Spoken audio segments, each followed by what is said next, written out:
एषो पञ्चनमुक्कारो शब्दपावपनाशरो मङ्गलाणं च शब्देशिं पदमङ्गो हि मङ्गलम् मङ्गलं भगवान् वीरो मङ्गलं भक्तमप्रभो मङ्गलं स्थूलिभद्राद्या जैनो धर्मोऽस्तु मङ्गलम् ओंकारं बिन्दुसंयुक्तं नित्यं ध्यायन्ति योगिनः कामदं मोक्षदं चैव ओंकाराय नमो नमः शान्तप्राज्ञवरो वक्ता गच्छाधीश सुसंयमी शूरेश्वरो गुणाधीश संगबुद्धेश तोद्यमी अज्ञानतिमिरन्दानं ज्ञानाञ्जनशलाकया नेत्रमुन्मीलितं येन तस्मै श्रीगुरवे नमः। कलाकार मौद्रोव्यार निवास सामायिक गंदी चारागार धारणा अभिग्रह पचकाई अनधावुन सहस्रागार महासागर सब समायुक्त व्याकार रंगोशी गई। ओम ह्रीं नमो नारायणाय ओम ह्रीं नमो नारायणाय ओम ह्रीं नमो नारायणाय ओम ह्रीं नमो नारायणाय ओम ह्रीं नमो नारायणाय ओम ह्रीं नमो नारायणाय ओम ह्रीं नमो नारायणाय ओम ह्रीं नमो नारायणाय ओम ह्रीं नमो नारायणाय ओम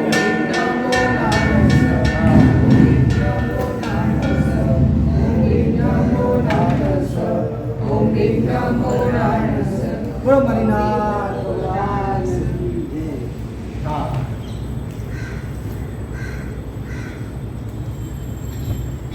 ચાલો જંબુદ્વીપ પ્રજ્ઞપ્તિ સૂત્ર અને આપણે 5 સમાસમાં આવીએ। કર્મ અકર્મ ભૂમિ તથા પર્વત નદી વિચાર જંબુદ્વીપ પ્રજ્ઞપ્તિમાં સૂરજો કવિ નર નાર ચામી કમાસનો મંદિરમ ધામ જય ઋષિયાય નમિનામી। ઓમ શ્રી જંબુદ્વીપ પ્રજ્ઞપ્તિ સૂત્રાય નમો નમઃ। કર્મ ભૂમિ તથા પર્વત નદી વિચાર જંબુદ્વીપ પ્રજ્ઞપ્તિમાં સૂરજો કવિ નર નાર ચામી કમાસનો મંદિરમ ધામ જય ઋષિયાય નમિનામી। ઓમ શ્રી જંબુદ્વીપ પ્રજ્ઞપ્તિ સૂત્રાય નમો નમઃ। કર્મ ભૂમિ તથા પર્વત નદી વિચાર જંબુદ્વીપ પ્રજ્ઞપ્તિમાં સૂરજો કવિ નર નાર ચામી કમાસનો મંદિરમ ધામ જય ઋષિયાય નમિનામી। ઓમ શ્રી જંબુદ્વીપ પ્રજ્ઞપ્તિ સૂત્રાય નમો નમઃ। કર્મ ભૂમિ તથા પર્વત નદી વિચાર જંબુદ્વીપ પ્રજ્ઞપ્તિમાં સૂરજો કવિ નર નાર ચામી કમાસનો મંદિરમ ધામ જય ઋષિયાય નમિનામી। ઓમ શ્રી જંબુદ્વીપ પ્રજ્ઞપ્તિ સૂત્રેભ્યો નમો નમઃ। કર્મ ભૂમિ તથા પર્વત નદી વિચાર જંબુદ્વીપ પ્રજ્ઞપ્તિમાં સૂરજો કવિ નર નાર ચામી કમાસનો મંદિરમ ધામ જય ઋષિયાય નમિનામી। ઓમ શ્રી જંબુદ્વીપ પ્રજ્ઞપ્તિ સૂત્રાય નમો નમઃ। હવે ગીત દ્વારા સ્મરણ કરીએ જંબુદ્વીપ પ્રજ્ઞપ્તિ સૂત્રની।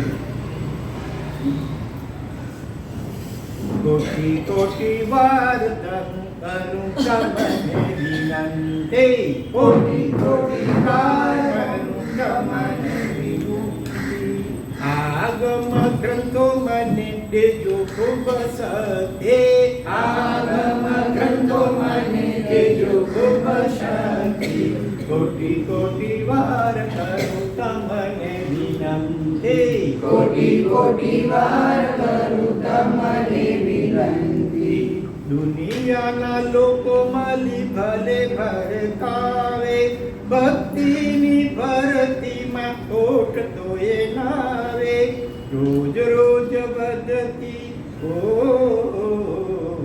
રોજ રોજ વધતી તારી સ્મૃતિની સપાટી કોટી કોટી વાર કરું તમને વિનંતી કોટી કોટી વાર કરું તમને વિનંતી રાત દિન હૈયે એવી વેદના થાય જાતે, અખંડ આજ્ઞા તારી નથી રે પડાતે, રોતી રોતી આંખે રોતી રોતી આંખે કરું હું દિલ છતી, કોટી કોટી વાર કરું તમને વિનંતી, કોટી કોટી વાર કરું તમને વિનંતી. જંબુદ્વીપ પન્નતે આગમ જણાવે, જંબુદ્વીપની ભૂગોળ બતાવે, 14 નદીઓ કેરી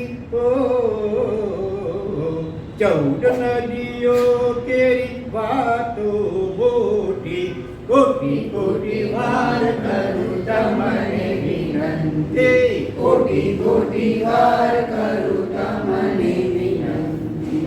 7 વિભાગોમાં ક્ષેત્રો બતાવે, પર્વત શિખરોને રઘો સમજાવે, વિજય તીર્થોની વિજય તીર્થોની વાતો અનોખી, કોટી કોટી વાર કરું તમને વિનંતી, કોટી કોટી વાર કરું તમને વિનંતી. ચક્રવર્તીના નવ નિદાનો, 32 લક્ષણને વળી કુલ કરો, વાત જણાવે વાત જણાવે વળી અવસર પીણીની, કોટી કોટી વાર કરું તમને વિનંતી, કોટી કોટી વાર કરું તમને વિનંતી. ઉત્સર પીણીને કાળ ચૈત્રનો વર્ણન કર્યું વળી જ્યોતિષ ચક્રનું, જંબુ વૃક્ષની જંબુ વૃક્ષની વાતો અનેરી, કોટી કોટી વાર કરું તમને વિનંતી, કોટી કોટી વાર કરું તમને વિનંતી. અંતિમ ટાણે તારી આણાએ રહેજો, છત્ર છાયા તારી મને અહોનિશ હોજો, વિનાનું તારા વિનાનું તારા શબ્દે મનનું મોતી, કોટી કોટી વાર કરું તમને વિનંતી, કોટી કોટી વાર કરું તમને વિનંતી. આગમ ગ્રંથો મને દેજો ખૂબ શક્તિ, આગમ ગ્રંથો મને દેજો ખૂબ શક્તિ, કોટી કોટી વાર કરું તમને વિનંતી, કોટી કોટી વાર કરું તમને વિનંતી. મહામંગલકારી 45 આગમ સાર વાચન શ્રેણી અથવા પ્રવચન શ્રેણી આપણી ચાલુ છે. 11 અંગ સૂત્રોનો આપણે કંઈક સ્વાધ્યાય કર્યો. નામ રિપીટ કરી દઈએ ફરી ફટાફટ જલ્દી. પહેલું આચાર્ય સૂત્ર, બીજું વિજ્ઞાન, ત્રીજું પ્રાણાયામ, ચોથું સમવાયામ, પાંચમું ભગવતી, છઠ્ઠું જ્ઞાતા ધર્મ કથા, સાતમું ઉપાસક દશાન, આઠમું અંતગળ દશાન, નવમું અનુત્તરોપાતિક દશાન, દસમું પ્રશ્ન વ્યાકરણ, 11મું વિપાક સૂત્ર. 11 અંગ સૂત્રો એ થયા. ત્યાર પછી હવે 12 ઉપાંગ સૂત્રો ચાલુ છે. પહેલું ઉપાંગ ગોવાઈ અથવા ઔપપાતિક, બીજું રાજપસેની અથવા રાજપ્રશ્નિક, ત્રીજું જીવાભિગમ, ચોથું કંડવણા, પાંચમું સૂર્ય પ્રજ્ઞપ્તિક, પછી આપણે સાતમું લીધું હતું, છઠ્ઠું જોડી સાતમું સૂર્ય પ્રજ્ઞપ્તિક, આજે છઠ્ઠું ઉપાંગ અને સળંગ ગણીએ તો 17મું આગમ એવું છે શ્રી જંબુદ્વીપ પ્રજ્ઞપ્તિક. નામ પ્રમાણે એમાં સબ્જેક્ટ છે પ્રજ્ઞપ્તિ એટલે શું થાય? પ્ર એટલે પ્રકૃષ્ટ, વિશિષ્ટ, જ્ઞપ્તિ એટલે જ્ઞાન. જંબુદ્વીપ સંબંધી વિસ્તારપૂર્વકનું બોધ્ય જ્ઞાન અને તેમાં વિસ્તાર વર્ણવેલું છે એનું નામ છે જંબુદ્વીપ પ્રજ્ઞપ્તિ ઉપાંગ સૂત્ર. આની અંદર તો 4456 શ્લોક પ્રમાણે મૂળ છે અને એના ઉપર ચૂર્ણી લગભગ 4 જેટલી ટીકાઓ બધું મળી કરી અને 57,462 શ્લોક પ્રમાણ સાહિત્ય આ જંબુદ્વીપ પ્રજ્ઞપ્તિને લગતું આજે ઉપલબ્ધ છે.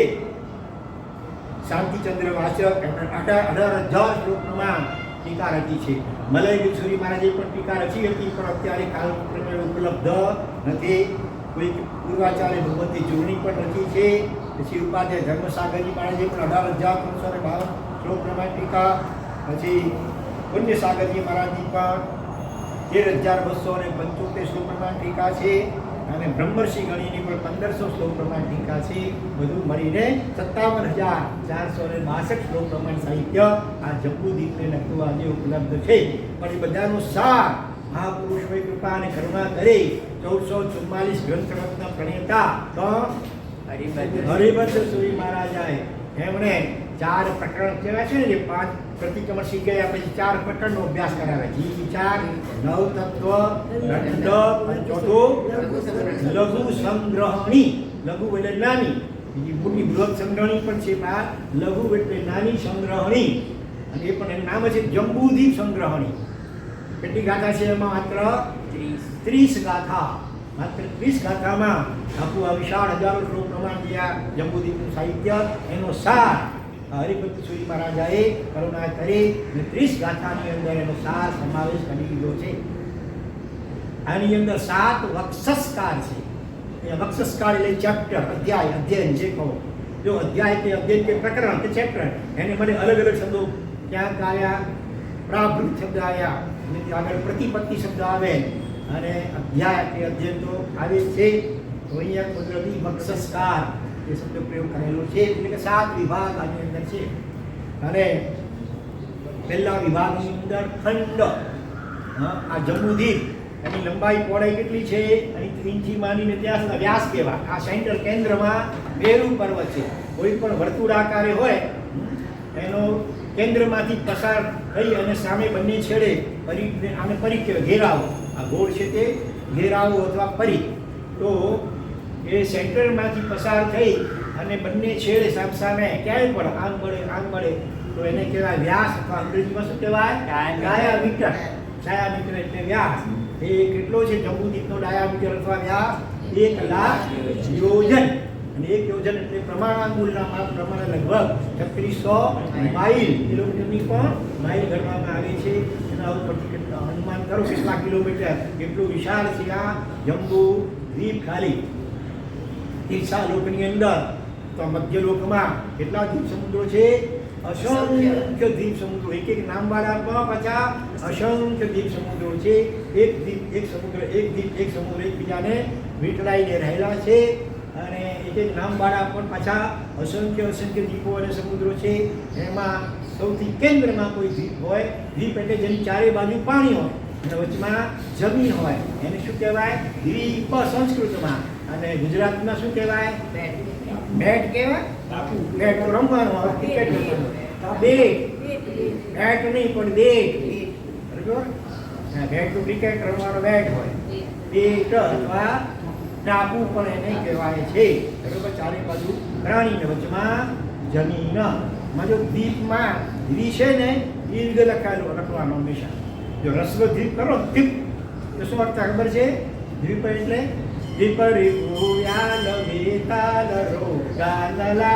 આવે છે 9 માસ પ્રમાણમાં. દ્વીપ એટલે ત્યાં શું? દ્વિ એટલે 2, એમાં રસ્વ ઈ હોય. જો રસ્વ દીર્ઘમાં ફરક કેટલો પડી જાય છે અર્થમાં? દીર્ઘ ઈ હોય દ્વીપ, લંબાવીને બોલો દ્વીપ એટલે કે આ ટાપુ અથવા બેટ. અને દ્વીપ હોય, રસ્વ ઈ હોય તો દ્વીપ એટલે હાથી. કેટલો અર્થ બદલી ગયો? ત્યાં ટાપુ, બેટ અને ત્યાં હાથી. ધી એટલે 2, પ એટલે પી. પાર ક્રિયા શબ્દમાં પા ક્રિયા પડે પછી પ બન્યો. અહીંયા 2 વડે પી. હાથી પાણી નીકળે કેવું હતું? પહેલા સૂંઢમાં ભરે, બરોબર? કાળામાંથી જઈશ પહેલા સૂંઢમાં પાણી પીએ, પછી મોઢામાં નાખે. એટલે આ રીતે સૂંઢ અને મોઢું આ 2 દ્વારા જે પીએ નીકળીને પ્રવાહીને પાણી નીકળે. માટે દ્વીપ એટલે હાથી. તો અહીંયા જંબુદ્વીપ, એમાં દીર્ઘ ઈ. અસ્મિન જંબુદ્વીપે. આ પ્રતિક્રમણમાં પણ ઓમ નમો જંબુદ્વીપે દ્વીપે. ત્યાં જંબુદ્વીપે કરો તો હાથી અનુવાદ થઈ ગયા. એટલે ઉચ્ચાર સુધીમાં હંમેશા બહુ ખ્યાલ રાખવાનો. રસ્વ દીર્ઘ જોડાક્ષર નાનો માત્રા દરેકમાં. તો અહીંયા જંબુદ્વીપ આ લાખ યોજન તો એનો વ્યાસ છે. અને ઘેરાવો કેટલો, જેને પરિધિ કહેવામાં આવે, અંગ્રેજીમાં શું કહેવાય? circumference, હે? circumference, circumference. સરકમફરન્સ. સરકમફરન્સ એટલે ઘેરાવું અથવા પરિધિ. એ કેટલું છે? તો 3,16,227. એટલે વ્યાસને 22 સપ્તમાંશથી ગુણીએ. જે વ્યાસ એટલે 1 લાખ છે ને, એને 22 થી ગુણો અને 7 વડે ભાગો અને પાઈ કહેવામાં આવ્યો છે આની ગણિતની ભાષામાં. તો એ જવાબ આવે. એનો જવાબ ડાયામીટર સરકમફરન્સ. સરકમફરન્સ પરિધિ 3,16,227 યોજન. ઉપર વળી 3 ઘાવ. એક યોજનના 4 ઘાવ ગણીએ તો 3 ઘાવ 128 ધનુષ્ય. એક ધનુષ્ય લગભગ 1 વામ જેટલું થાય. તો 2000 ધનુષ્ય બરાબર 1 ઘાવ થાય. તો અહીંયા ઉપર છે 128 ધનુષ્ય. ઉપર વળી 13 અંગુળ એટલું પરફેક્ટ માપ. જૈન ગણિતમાં બધું મળે છે. 13 અંગુળ, 1 અંગુળ આમ ચાલુ સમજો, એમાં 13 અંગુળ પ્રમાણ આટલું એનો ઘેરાવો છે જંબુદ્વીપનો. તો આ બધું જાણવાની શું છે? ફાયદો શું આ બધું ઘેરાવો કેટલો? ક્ષેત્રફળ પણ આપેલું છે એનું. ક્ષેત્રફળ કેટલું? ક્ષેત્રફળ એટલે તો ચોરસ હોય, ચોરસ કે લંબચોરસ, એનું ક્ષેત્રફળ કાઢવું હોય તો લંબાઈ ગુણ્યા પહોળાઈ બરોબર ક્ષેત્રફળ. હવે આ વર્તુળાકારે છે એનું ક્ષેત્રફળ કરવાની પણ વળી પછી વિધિઓ એની આવે છે ઘણી. દાખલામાં પણ મૂકેલી છે અને ટોટલ પ્રિન્ટ કરીને ટોટલ કેટલું ક્ષેત્રફળ એ જંબુદ્વીપનું એ પણ મૂક્યું છે. 790 કરોડ એટલે 7 અબજ 90 કરોડ 56,94,000 અને 150 આટલા યોજન. એની ઉપર વળી પાછું છે 1 ઘાવ 1515 ધનુષ્ય અને 60 અંગોલ. આટલું છે ક્ષેત્રફળ. આટલા વિરાટ ક્ષેત્રફળમાં સોયની અણી જેટલી જગ્યા પણ બાકી નથી. કે મેં અને તમે આપણે બધાએ અનંત અનંત વાર મરણ ન કરી હોય. હું તો આપણે એ આ રીતે વિચારવાનું છે. લંબાઈ પહોળાઈ ક્ષેત્રફળ આ વગેરે છો આ ટકે સમજવાનું છે. આટલી વિરાટ, આ તો ખાલી પહેલું જંબુદ્વીપ છે. એવા અસંખ્ય જંબુદ્વીપોને એક જ ડબલ પ્રમાણમાં દ્વીપ સમુદ્રો છે. એટલે કેટલું વિરાટ, આપણું અક્કલ કામ ન કરે એટલું વિરાટ આ યુનિવર્સ એટલે વિશ્વ છે. ઈચ્છા લો ખાલી. આમ જોઈએ એક રાજનો પ્રમાણ છે. આવું 14 રાજનો નકશો છે. બરોબર વચમાં એક રાજનો પ્રમાણ આમ ઊભો પડતો લઈએ જેને શું કહેવાય છે? ત્રસનાળી કહેવાય. તો આ મધ્યલોક તથા ઈચ્છાલોક આમ પહોળાઈ એક રાજલોકની. પણ એક રાજલોક એટલે કેટલું મોટું હશે એના ઉપરની કલ્પના કરો. આવા વિરાટ દ્વીપો અને સમુદ્રો એક એક ડબલ અને એક એક અસંખ્ય એક એક નામવાળા આ બધા સમાઈ જાય છે આ એક રાજલોકમાં. તો આ 14 રાજલોક, આ વિરાટ વિશ્વ. ત્રસનાળી ઉપરાંત પણ બાકીના સમજ ભાગ્યામાં શું છે? એકેન્દ્રિયો પૃથ્વી, પાણી, વાયુ, અગ્નિ, વનસ્પતિ, સૂક્ષ્મ વાદળ વગેરે. તો આવા વિરાટ 14 રાજલોક અને આ ઈચ્છાલોકની અંદર કોઈ પણ સોયની અણી જેટલી જગ્યા બાકી રાખી નથી કે આપણે જન્મ મરણ અનંત વાર ન કર્યા હોય. એ લોકમાં અનંતવાર જઈ આવ્યા અને નરકમાં અનંતવાર જઈ આવ્યા. તો હજી સુધી તૃપ્તિ થઈ, એ લોકના સુખોથી પણ તૃપ્તિ થઈ નથી. સિદ્ધ શિલા ઉપર જઈ આવ્યા. એક આલોકને અડીને ત્યાં સુધી જઈ આવ્યા નિગોદ વગેરે સ્વરૂપે. તો એ જીવને હજી કાંઈ હજી આ જોઈ લઉં, તે જોઈ લઉં, અહીંયા જાઉં, ત્યાં જાઉં, અરે કાંઈ બધે જઈ આવ્યા છીએ. ખાલી એક ઠેકાણે નથી ગયા. ક્યાં નથી ગયા? મોક્ષ એટલે સિદ્ધ શિલા. તો આપણે જઈ આવ્યા છીએ. જવાનું ક્યાં છે એ કહો મને. થવાની વાત તો સિદ્ધ થવાની વાત. જવું છે, ક્યાં જવું છે? કયા તીર્થમાં? સમેશિખર, સતપુંજય, ગિરનાર, શંખેશ્વર. અહીંયા જાઉં, ત્યાં જાઉં. પાલીતાણા જાય, કોઈ શંખેશ્વરજી જાય, તો એ માનવ સાને તું નથી ખબર? એટલે આ તો પ્રસિદ્ધ કવન છે. પાલીતાણા જાય, કોઈ શંખેશ્વરજી જાય, તો એ માનવ સાને તું પ્રભુને ભૂલી જાય. સાંભળી વાત? નથી સાંભળી વાત? અહીંયા પ્રભુ એટલે કયો પ્રભુ? અંદર બેઠો છે એ પ્રભુ. અંદરમાં જવાનું છે. ક્યાં જવાનું છે? બહાર તો કાંઈ બાકી રાખ્યું નથી. 14 રાજલોકમાં બધે જઈ આવ્યા. એક એક ઠેકાણે અનંતમાં જઈ આવ્યા. સ્વર્ગમાં પણ ને સિદ્ધ શિલાની ઉપર પણ જે અનંતા સિદ્ધો છે ત્યાં જઈ આવ્યા.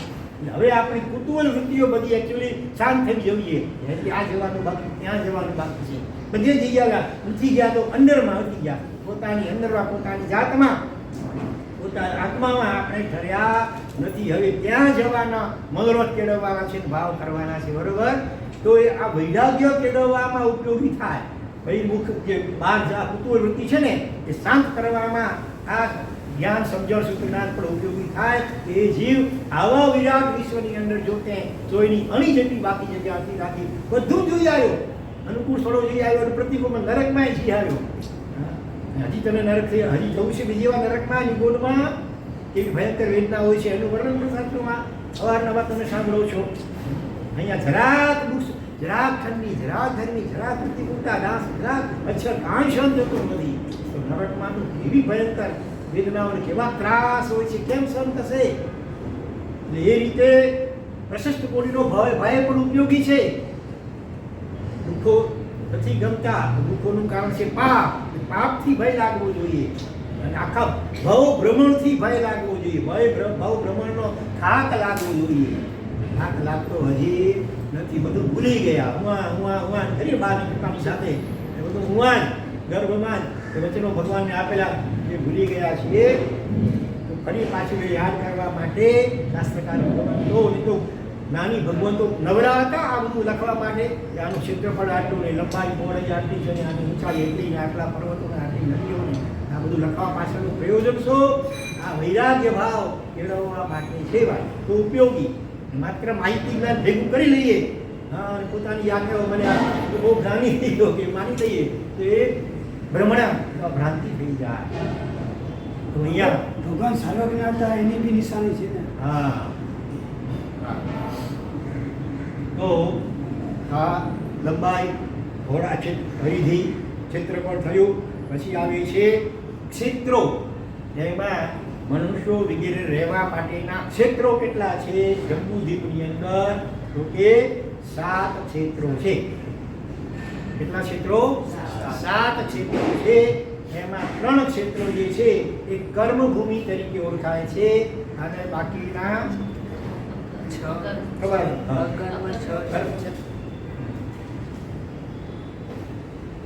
અહીંયા એટલે ઓલું દેવ ઉત્તર પૂર્વ છે ને એને આમ એક જ તરીકે ગણી દીધું, મહાવીર તરીકે. એટલે આમ તો 6 પણ શરૂ થાય. અકર્મભૂમિ 4 ને 2 6 અને કર્મભૂમિ 3. કઈ 3? ભરત ક્ષેત્ર, ભૈરવ ક્ષેત્ર અને મહાવીર ક્ષેત્ર. ભરત ક્ષેત્ર એટલે આપણે જેમાં છીએ એ ક્યાં આવ્યું? આ જંબુદ્વીપમાં. જો નીચેથી આ ભરત ક્ષેત્ર, આ જે આ પીળા કલરનો આખો પટ્ટો દેખાય છે ને એ પર્વત છે. એ પર્વતનું નામ છે લઘુ હિમવંત. લઘુ અથવા ચુલ્લ, ચુલ્લ એટલે ક્ષુલ્લક અથવા નાનું, નાનું લઘુ અથવા લઘુ હિમવંત પર્વત. એની ઉપર આ છે બીજો એ મોટો મહાહિમવંત પર્વત. એની ઉપર અહીંયા છે પાછું આ કયો? નિષદ પર્વત. આ 100 યોજન ઊંચો, આ 200 યોજન ઊંચો, આ 400 યોજન ઊંચો અને આમ લાંબા પહોળા ઠેઠ પૂર્વ પશ્ચિમ ઠેઠ લવ સમુદ્રની બંને બાજુએ લગભગ અડે ત્યાં સુધી આટલા વિરાટ પર્વતો છે. આ એક યોજન એટલે 3600 માઇલ સમજવાના. એવા ઊંચા પર્વતો. એવરેસ્ટ કેટલો ઊંચો ભાઈ? હિમાલયનો ઊંચા ઊંચું કહેવાય ને એવરેસ્ટ, તો કાંઈ નહીં, આની બાજુ ચારો વચુકડો કહેવાય. આવા વિરાટ ઊંચા પર્વતો, કોઈ ચાંદીના, કોઈ સોનાના, કોઈ વૈદુરી રત્નના વગેરે પર્વતો. જેમ અહીંયા 3 પર્વતો એમ અહીંયા પણ 3. આ ઉપર આયુર્વેદ ક્ષેત્ર છે. અહીંયા નીચે ભરત ક્ષેત્ર, આ લઘુ હિમવંત પર્વત નીચેનો આખો જે ક્ષેત્ર છે તે ભરત ક્ષેત્ર છે. અને અહીંયા જે પર્વત છે કયો પર્વત છે? શિખરી પર્વત, લાંબો પહોળો. હા, એની ઉપરનું ક્ષેત્ર જે છે આ આયુર્વેદ ક્ષેત્ર. અને વચ્ચે આ જે આખો પટ્ટો છે તે મહાવીર ક્ષેત્રનો છે. આ 3 કર્મભૂમિ કહેવાય, જ્યાં હસી કૃષિ, ખેતીવાડી, વેપાર વગેરે લગ્નાદી આ બધા વ્યવહારો જ્યાં હોય એ કર્મભૂમિ. અને બાકી જે છે તે અકર્મભૂમિ, જ્યાં યુગલિકો જ કાયમ જન્મે, જ્યાં ખેતીવાડી વેપાર ન હોય, જ્યાં તીર્થંકરો વગેરે જન્મ વગેરે પણ થતા ન હોય. ચક્રવર્તી, બલદેવ, વાસુદેવ વગેરે પણ સલાખા પુરુષો જન્મ ત્યાં ન હોય. એ અકર્મભૂમિ અથવા યુગલિક ભૂમિ કહેવાય છે. જેમ કે આ લઘુ હિમવંત પર્વત અને આ મહાહિમવંત પર્વત, બે વચ્ચેનું જે આખું આ ક્ષેત્ર છે ત્યાં હિમવંત ક્ષેત્ર. પછી આ 2 પર્વત વચ્ચે છે હરિવર્ષ ક્ષેત્ર. આ 2 પર્વત વચ્ચે છે કયું? રમ્ય ક્ષેત્ર. અને આ 2 વચ્ચે છે હૈરણ્યવંત ક્ષેત્ર. આ બધા ક્ષેત્રો. અને મહાવીરની અંદર પણ અહીંયા આટલી જગ્યા છે, આ ને આ એ છે નીચે દેવ કુરુ, ઉપર છે ઉત્તર કુરુ. ઉપરની દિશા દક્ષિણમાં ઉત્તર ઉપર ગણાય ઉત્તર, નીચેની દિશા દક્ષિણ ગણાય, જમણી બાજુ પૂર્વ, ડાબી બાજુ પશ્ચિમ. કોઈ પણ નકશો હોય ત્યારે આ રીતે હોય છે કે મથાળે ઉત્તર, નીચાળે દક્ષિણ. નકશા સામે ઊભા રહીએ તો જમણા હાથે પૂર્વ, ડાબા હાથે પશ્ચિમ. નાના હતા ને સ્કૂલમાં ત્યારે આ રીતે ગોઠવેલું હતું, બરોબર.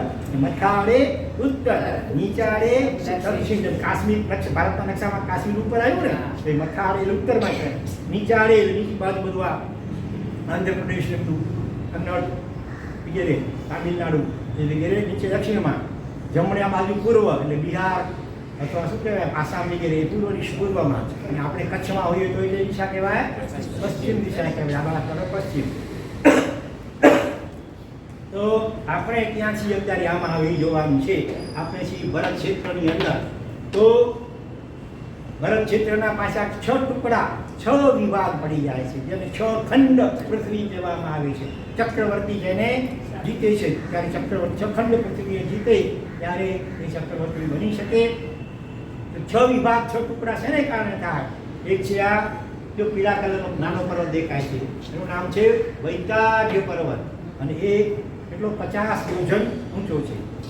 આ 50 યોજન, આ 100, આ 200 અને 400 ડબલ પ્રમાણવાળા ઊંચાઈવાળા પર્વતો છે. તો આ વૈતાડી પર્વત વચ્ચે પસાર થાય એટલે ઉપરનો નીચેનો 2 વિભાગ થઈ જાય. ઉપરનો ઉત્તરાર્ધ, ઉત્તરનો અડધો ભાગ, નીચેનો દક્ષિણાર્ધ. તો આપણે શેમાં છીએ? ઉત્તરાર્ધમાં છીએ કે દક્ષિણાર્ધમાં છીએ? બરોબર ને? આપણે જ્યારે ધજા લડાવાતી હોય ત્યારે મંત્રોચ્ચાર થાય, અસ્મિન જંબુ દીપે ભરત ક્ષેત્રે, પછી દક્ષિણાર્ધ ભરતે, નીચેની બાજુની અડધો વિભાગ એટલે વૈતાડી પર્વતથી નીચેનો ભાગ, આ બાજુ એ દક્ષિણાર્ધ ભરતમાં છે. એમાં પાછા ખંડ પડશે. ઉત્તરાર્ધના 3 ટુકડા પડશે, દક્ષિણાર્ધના પણ 3 ટુકડા, ટોટલ 6 ખંડ થશે. એ શેને કારણે થાય? તો આ જે લઘુ હિમવંત પર્વત છે અહીંયા જે પદ્મદ્રહ, દ્રહ એટલે સરોવર, દરેક પર્વતોની વચ્ચે અહીંયા એક વિશાળ વિશાળ સરોવરો. આપણા આ સરોવર એટલા હોય કે આપણે તો સમુદ્ર જ લાગે, 1000 કિલોમીટર ઊંડા હોય અને ઘણા વિશાળ. દરેકનું આવે છે, લંબાઈ કેટલી, પહોળાઈ કેટલી, ક્ષેત્રફળ કેટલું, ઊંડાઈ કેટલી, બધું માપ આવે છે. તો આ પદ્મ નામનું દ્રહ એટલે સરોવર, એમાંથી 2 નદીઓ, શાશ્વતી 2 નદીઓ, એના નામ છે અહીંયા ગંગા અને સિંધુ. બરોબર? ગંગા જો બ્લુ કલરના 2 પટ્ટા દેખાય છે ને, બ્લુ પાણી, તો ઊંડું પાણી એટલે બ્લુ દેખાય આપણને. તો આ ગંગા અને સિંધુ 2 નદીઓ છે, અને એ આ વૈતાડ્ય પર્વતની અંદરથી આમ પસાર થાય છે અહીંયા. બરોબર? એટલે એને કારણે આ ભરત ક્ષેત્રના ટોટલ 6 વિભાગ, એક તો વૈતાડ્ય પર્વત અને આ 2 નદીઓ, એને કારણે ટોટલ 6 વિભાગ થઈ જાય છે. તો એમાં આપણે દક્ષિણાર્ધ ભરતમાં છીએ, એમાં 3 ખંડ, 1, 2 ને 3, ઉપર પણ 1, 2 ને 3. બરોબર? જે લખી દો, ખંડ ત્રીજો, ખંડ ચોથો, ખંડ પાંચમો. અહીંયા ખંડ પહેલો એથી ગણતરી 1, આ 2, 3, 4, 5 અને 6. આ 6 વિભાગ, 6 ખંડ. એમાં આપણે કયા ખંડમાં છીએ? મધ્ય ખંડ. 2 બોલીએ છીએ ને, દક્ષિણાર્ધ ભરતે અને મધ્ય એટલે વચલા ખંડમાં. એક ખંડ અહીંયા છે, બીજો ખંડ અહીંયા છે, આ વચલો ખંડ. એટલે વર્તમાન આખું વિશ્વ આટલા આની અંદર પણ થોડા વિભાગમાં આવી ગયું છે. હા, વર્તમાન શોધાયેલું આખું America, Africa, Australia, Asia, Europe ખંડમાં જે કંઈ પૃથ્વી કહેવાય છે વર્તમાન કાળની, એ બધી અહીંયા એક ટેકરા સ્વરૂપે આવી ગઈ. એના ઉપર કલ્પના કરો કે આ ભરત ક્ષેત્ર, આખું ભરત ક્ષેત્ર કેટલું વિશાળ હશે, અને આ જંબુદ્વીપ કેટલું વિરાટ અને વિશાળ હશે. આજે પણ તો આપણને પ્રશ્ન થાય કે ભાઈ આ તો રોકેટ જાય છે ઉપરને, હા, તો પછી એને અટકાવવા માટે 100, 200, 400 યોજન, એક યોજન અને 3600 માઇલ, કિલોમીટર રદ કરે 1.5 ગણા લગભગ વધારે એટલા કિલોમીટર. એ બધા કારણે અને કેવા પ્રકારના ક્ષેત્ર સ્વભાવે પણ એ આ બધા પર્વતોને ઓળંગી અને મહાવીર ક્ષેત્ર એ અહીંયા આખું આ પટ્ટો, અને એમાં પણ ભગવાન શ્રીમંત સ્વામી ક્યાં છે? એ અહીંયા આ પુણે, આપણે છે અહીંયા વચમાં આ વૈતાડી પર્વત, લઘુ હિમવંત, મહાહિમવંત, નિષદ પર્વત, આ બધું પાર કરી ઠેક અહીંયા પર ઘણા પર્વતો છે પાછા, 16 મત્સ્યસ્કાર પર્વતો છે. બધા ઓળંગી ત્યાં પહોંચો એ આપણા માટે વર્તમાન કાળમાં દેવતાની સહાય વિના શક્ય નથી. દેવતાની સહાય હોય તો જવાય છે, અને કેટલાક આત્માઓ ગયા છે. એનો દૃષ્ટાંત આપણે ક્યારેક અલગ વ્યાકરણ વિચાર્યા છે, ફરી પાછું યાદ કરી દઈશું. ચાલે આપણે એ પહેલાં થોડું બીજી વાતો પણ સમજી લઈએ. તો હા, તો આ 3 કર્મભૂમિ, બરોબર, ભરત, ઐરવત ક્ષેત્ર અને મહાવિદેય ક્ષેત્ર, અને બાકીની 6 અકર્મભૂમિ જેમાં યુગલિક મનુષ્યો હોય. આ અહીંયા હિમવંત ક્ષેત્ર, હરિવર્ષ ક્ષેત્ર, અહીંયા રમ્ય ક્ષેત્ર, અને અહીંયા હૈરણ્ય 4 અને અહીંયા ઉત્તર પૂર્વ દેવપુર મેરુ પર્વતની ઉપર નીચે ટોટલ 6 એ અકર્મભૂમિ છે. કાયમ ત્યાં યુગલિક મનુષ્યો જન્મે. એમાં પણ ક્યાંક ચોથારા જેવા ભાવો, ક્યાંક ત્રીજારા જેવા ભાવો, ક્યાંક બીજારા જેવા ભાવો હોય, ક્યાંક પહેલારા જેવા ભાવો હોય. ત્યાં અવસ્થિત કાળ હોય, ત્યાં અવસરપણી ને ઉત્સર્પણીના કાળ ચક્ર ફરે નહીં. એક સરખા ભાવો એ રહેતા હોય છે. દરેક ચક્રના ફિક્સ હોય છે. ત્યાં પ્રથા, ત્યાં ત્રજા, ત્યાં બીજા જેવા, ત્યાં પહેલા જેવા, એવા ભાવો ત્યાં હંમેશા હોય છે. તો ત્યાર પછી આ જંબુદ્વીપમાં પર્વતો કેટલા છે ટોટલ? તો કે 269 પર્વતો છે. 269 પર્વતો. એમાં 34 પર્વતો વૈતાડ્ય, જેમ અહીં આ વૈતાડ્ય છે એમ અહીંયા એક વૈતાડ્ય છે. અને આ મહાવિદેયમાં 32 વિજયો છે. મહાવિદેય ક્ષેત્રમાં 32 વિજયો. હા, એના પર દરેકમાં લંબાઈ ને પહોળાઈ ને ક્ષેત્રફળ બધું આવે છે જંબુદ્વીપ પ્રજ્ઞપ્તિમાં. હા, બધું કરવા જોઈએ તો ટાઈમ પણ ન થાય ને માથું ભારે થઈ જતા, ઝોકા આવવા લાગી જાય. એટલે આપણે તો ખાલી આઉટલાઈન જોઈ છે અત્યારે.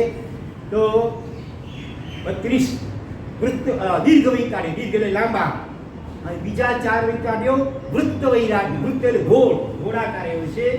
આ દ્રવોની આજુબાજુમાં અહીંયા એક હોય, અહીંયા હોય, અહીંયા 4 વૃત્ત વૈતાડ્ય, ગોળ વૈતાડ્ય, ગોળ પર્વતો. આમ ઊંચા ભલે હોય પણ આમ ગોળાકાર. એ કેટલા થયા? 34 દીર્ઘ વૈતાડ્ય, 4 વૃત્ત વૈતાડ્ય, પછી 16 વક્ષસ્કાર પર્વતો. આ મહાવિદેય ક્ષેત્રમાં આવ્યા છે. 4 4 4 ને 4 એટલે આ 2 વિજયો હોય ને, 2 ક્ષેત્રો, એની વચ્ચે વૈતાડ્ય પર્વત હોય. પછી આ વક્ષસ્કાર પર્વત, પછી વળી અંદર નદી આવે, બીજા 2 વિજયો વચ્ચે નદી આવે, બીજા 2 વિજયો વચ્ચે પાછો પર્વત આવે, વક્ષસ્કાર પર્વત. ટોટલ 16 વક્ષસ્કાર પર્વતો આ મહાવિદેયમાં આવેલા છે.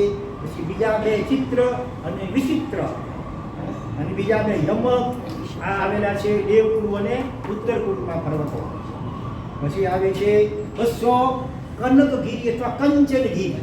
એ પણ અહીંયા દેવકુળ ઉત્તરકુળમાં અહીંયા બંનેમાં મળી 100 એટલે 200 કંચનગીરી સોનાના.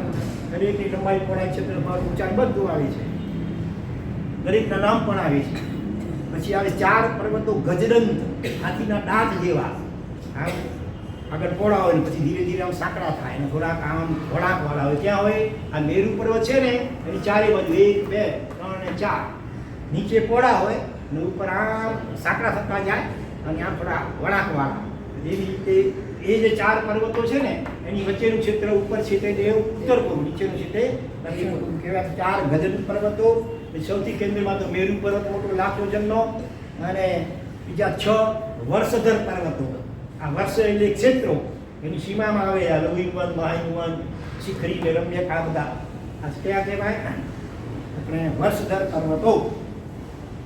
એટલે બધા મળી કરીને કેટલા થાય છે? 269 પર્વતો છે. દરેક પર્વત ઉપર એક અલગ અલગ સંખ્યામાં શિખરો હોય. પર્વતો આમ લાંબા અને ઊંચા છે પણ શિખરો હોય, તો એને કૂટ પણ કહેવામાં આવે છે. એવા 467 કૂટ.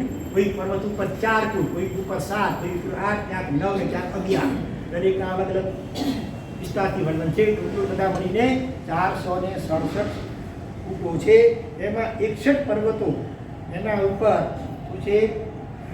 સિદ્ધાયતન. 61 કૂટોમાં એના ઉપર સિદ્ધાયતન હોય છે. સિદ્ધાયતન એટલે શાશ્વત જિનાલય, બરોબર. અને ત્યાં દરેકમાં 108 ગવારામાં હોય ભગવાન, અને 3 જે દરવાજા હોય એના ઉપર એક ચૌમુખ હોય, બરોબર. એટલે 12 બીજા કેટલા થયા? 120. અષ્ટોત્તરી કીર્તમાલામાં પણ વર્ણન આવે છે. 120 જીનબિંબો. એક જીનબિંબ એટલે 500 ધનુષ્ય ઊંચાઈવાળા. અને 4 નામ શાશ્વત છે. વૃષભાનંદ, ચંદ્રાનંદ, વર્ધમાન અને વારિષણ. આ 4 શાશ્વત નામવાળા 120 તીર્થંકરોની પ્રતિમાઓ, અને એ પણ અલગ અલગ રત્નોના બનેલા હોય. જેમ કે આ ભ્રમરો, આંખની કીકી વગેરે શ્યામ, તો શ્યામ એમનું રિષ્ટ રત્ન હોય એના બનેલા હોય. આ હોઠ લાલ કોઈ પરવાળાના બનેલા હોય વગેરે વગેરે અલગ અલગ રત્નોના 500 ધનુષ્યની ઊંચાઈવાળા 120 જીવબિંબો એ શાશ્વત સિદ્ધાયતનમાં હોય. ને મોટે ભાગે છેલ્લે હોય. જેમ કે જો આ દેખાય છે ને, આ બધા 1 2 3 4 5 6 દેખાય છે. આ બધા પર એમાં સૌથી આ બાજુ અહીંયા હોય ને છેડા ઉપર, એમાં સિદ્ધાયતન હોય. પછી વળી એક પ્રાસાદ એટલે મહેલ પણ હોય. એ શેને માટે તે ક્ષેત્રનો અથવા પર્વતનો અધિષ્ઠાયક દેવ કે દેવી હોય એને રહેવા માટેનો વિશાળ આશા વગેરે પણ હોય છે. તો જો સિદ્ધાયતનો કેટલા લાંબા હોય તો કે 1 ગાવ લાંબા, અડધો ગાવ પહોળાઈવાળા અને 1 ગાવ ઊંચાઈવાળા, એટલા વિશાળ એ સિદ્ધાયતન શાસ્ત્ર જિનાલયો હોય છે. અને પ્રાસાદ કેટલા હોય? અડધો ગાવ લંબાઈ, અડધો ગાવ પહોળાઈ અને 1 ગાવ ઊંચાઈવાળા પ્રાસાદો એ અધિષ્ઠાયક દેવને રહેવા માટેના હોય. એ જો 30 વિસ્તાર પર્વત ઉપર આવવું હોય, અને બાકીના જે હોય છે 27 એના ઉપર 50 યોજન લંબાઈવાળા, 50 યોજન લંબાઈવાળા, 25 યોજન ઊંચાઈવાળા અને 36 યોજન નહીં 25 યોજન પહોળાઈ અને 36 યોજનની ઊંચાઈ. કલ્પના કરો કેટલો વિરાટ આ શાશ્વત જિનાલયો હશે. અને પ્રાસાદો જે હોય છે તે 31 યોજન લંબાઈ, 31 યોજન પહોળાઈ, 62 યોજનની ઊંચાઈ. આટલું એક્યુરેટ સમાન સારા સુધી એક્યુરેટ બધું માપ આપેલું છે. શાસન દિનાલયમાં પૂજાને બધી થતી હશે રોજ?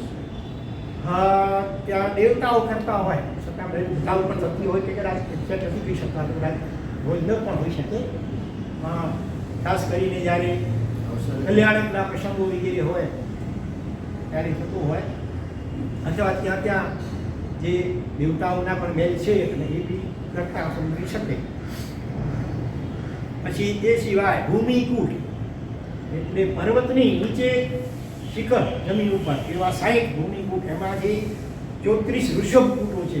વૈતાળી પર્વત ભરતમાં 1, ભૈરવમાં 1 અને માલદીવમાં 32. આ દરેક ઉપર 1 ઋષભકૂટ છે. ચક્રવર્તી જ્યારે શિખરનો વિજય મેળવી લે ત્યાર પછી એ ઋષભકૂટ ઉપર કાકીની રત્ન દ્વારા પોતાનું નામ લખે. તો આ સુપ્રસિદ્ધ ભરત ચક્રવર્તીની એમને વૈરાગ્ય કેમ વધારે પ્રતિષ્ઠ થયો? જ્યારે સખંડ પૃથ્વી ઉપર કેટલા વર્ષ લાગ્યા હતા? 60,000 વર્ષ. સખંડ પૃથ્વીને વિજય મેળવતા 60,000 વર્ષ લાગ્યા.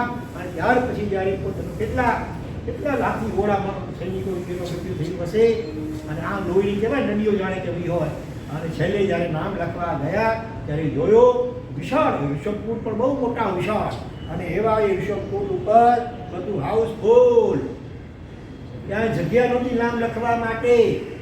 આજે પણ ઘણા જે યુવાનો વગેરે જાય ગિરનાર કે એવા બીજા પર્વતો ઉપર, ત્યાં ચોકથી કે શું કહે કોલસાની છે ઉઠે પોતાના નામ લખી આવે, તારીખ લખી આવે સુધા કે આ તારીખે અમે આટલા આવ્યા હતા અહીંયા, બરોબર. આ બધું ચિતરાયેલું પડ્યું ઘણા એવા પહાડો ઉપર. તો અહીંયા આવા વિશાળ ઋષભકૂટ ઉપર પણ એક ખાલી ભરત ચક્રવર્તી એટલું લખવા માટે પણ જગ્યા નહોતી. એટલા ચક્રવર્તીઓ ભૂતકાળમાં થઈ ગયા, અનંતા, બધું અનંત છે ભાઈ. છેવટે ચક્રવર્તીએ શું કર્યું? ભરત ચક્રવર્તીએ કાકીની રત્ન દ્વારા કોક ચક્રવર્તીનું નામ ભૂષારી કરી ઘસી કરી એની જગ્યાએ પોતાનું નામ લખ્યું તો ખરો. લખતા ઊંડા ચિંતનમાં ચક્રાગય ચડી ગયા. ઓહો હો, આજે જેવી રીતે હું કોઈનું નામ ભૂસીને મારું લખું છું, આવતીકાલે બીજો કોઈ ચક્રવર્તી મારું નામ પણ આવી રીતે ભૂસીને પોતાનું નામ લખશે. તો આવા નાશવંત નામ કહેવાય, નામ તેનો નાશ. આવા નાશવંત નામની ખાતર અમે કેટલા યુદ્ધો કર્યા, કેટલી ઘોર હિંસાઓ કરી. હા, તીવ્ર પશ્ચાતાપ છે આંખમાંથી, ચક્રવર્તીની આંખમાંથી પણ આંસુ સરી પડે છે. અને આ રીતે પોતાને જાગૃત થયેલી વૈરાગ્યની જોત આખી ઝાંખી ન પડી જાય. ચક્રવર્તીમાં કેવા વૈભવ ને વિલાસો બધા હોય, એમાં પછી આ બાજુ બુઝાઈ ન જાય વૈરાગ્ય નીવડો. એ માટે એમણે પગારદાર સ્પેશિયલ માણસો રાખ્યા હતા. એનું કામ એક જ ભરત ચેત કાળ નગારા રે. જ્યારે જ્યારે રાણીવાસમાં જાય એ રાજ સિંહાસન પર બેસે એ યુદ્ધ કરવા જતા હોય આ ત્રણેય પ્રસંગે પેલા પગારદાર માણસો ચેત રે કે જીતો ભવાન, તમે હજી જીતાયેલા છો. ભલે છખંડ પૃથ્વીને જીતી, 32,000 દેશોના રાજાઓને જીત્યા, પણ તમે હજી કોકથી જીતાયેલા છો. કોના જીતાયેલા છો? જેના નામથી ઇન્દ્રો પણ ડરે, યમરાજ, મૃત્યુ, કાળ, એનાથી તમે પણ જીતાયેલા છો. આ ચક્રવર્તી પણ કાયમ રહેવાનો નથી, માટે સાવધાન. બહુ અહંકાર મનાવી હતા, બહુ રાણીઓમાં આસક્ત ન બનતા, યુદ્ધમાં બહુ કઠોર ને ક્રૂર નહીં બનતા. જીતો ભવાન વર્ધતે ભી, ભી એટલે ભય, વર્ધતે વૃદ્ધિ પામી રહી છે. યમરાજ મૃત્યુ નજીક નજીક નજીક નજીક આવી રહી છે. બિલકુલ બરોબર. એક એક ક્ષણ પસાર થાય છે એટલે આપણી મૃત્યુને નજીક નજીક નજીક લઈ આવી. અને તસ્માત માહણ માહોજીને હરો નહીં અથવા બહુ નિષ્ઠુર કે ક્રૂર અહંકારી કે આસક્ત ન બનો. બીજા જીવોને પણ ન હણો, તમારા પોતાના ભાવ પ્રાણોને પણ ન હણો. બીજા જીવો તો ઠીક છે યુદ્ધમાં હણાય, રાજ સિંહાસન પર બેસે ત્યાં વળી આ માહણ એ શબ્દ પ્રયોગ કેમ બંધ બેસતો થાય? રાજ સિંહાસન પર બેઠા છે બરોબર, સ્વચ્છ છે કે રાજ સિંહાસન ક્લીન, નીટ એન્ડ ક્લીન. હવે એની ઉપર બેસવાનું છે. ત્યાં પહેલા કે કોઈ હણો નહીં માં. આ વાક્ય ત્યાં બંધ બેસતું કેવી રીતે થશે? તમારા ભાવ પ્રાણોને હણો નહીં. અહંકાર દ્વારા નમ્રતા એ આત્માનો ગુણ એટલે ભાવ પ્રાણ છે. અને ત્યાં અહંકાર આવે, હું ચક્રવર્તી, તો તમારો ભાવ પ્રાણ નમ્રતા રૂપી હણાઈ ગયો. રાણીવાસમાં જાઓ ને આસક્ત બનો, ત્યાં આસક્તિ, તો જે અનાસક્ત વિતરાગતા જે આત્માનું મૂળ સ્વરૂપ છે એ ભાવ પ્રાણ એ હણાઈ જાય. એ રીતે આસક્તિ દ્વારા તમારા વિતરાગતા રૂપી ભાવ પ્રાણને હણતા નહીં. આ જાતનો સંદેશો આપવા માટે પગારદાર માણસો રાખ્યા હતા. આપણે કરી છે કોઈ વ્યવસ્થા? આ લોકોને કહી રાખ્યું લાઈફ પાર્ટનરને કે ભાઈ મને ચિંતા કરાવજો. હું અહંકારમાં આવી જાઉં, ક્યારેક બહુ ગુસ્સામાં આવી જાઉં, ક્યારેક ધંધામાં બહુ કે આસક્ત બની જાઉં પૈસાની પાછળ, તો મને જરાક ચેતાવતા રહેજો. અહીંયા તો પગાર આપવાનો નથી ફ્રી ઓફ. અને ઘણા ધારો કે એ લોકો કહે સામેથી, તમે ભલે નથી કહ્યું એમને, તમને ગમશે ખરો. એકાદ વાર કે તો ઠીક છે, 3-4 ઘડી ડોઝ કહે તો ટ્રેક્ટર બંધ કરે ને તો કે ભાઈ તું કર, હું ટ્રેક્ટર મકા. જ્યારે ચક્રવર્તીએ પગારદાર માણસ રાખ્યા હતા આ ટ્રેક્ટર કરીને ટકોરા મારીને વૈરાગ્યની જ્યોતને જાગૃત રખાવવા માટે અરીસા ભુવનમાં કેવું ના થઈ ગયું. એમને નથી થયો. કેવા છે હરીશ, કેવો મેકઅપ, હરીશા ભુવન મેકઅપ રૂમ કહેવાય એનો ચક્રવર્તીનો. શરીર પ્રમાણ મોટા મોટા અરીસાઓ, આ બાજુ અરીસો, આ બાજુ ચારે બાજુ અરીસાઓ, આમ જુઓ તો પૂરા અસંખ્ય રૂપો દેખાય એના. અને બીજા કેવા સાધનો હશે ચક્રવર્તીને ત્યાં.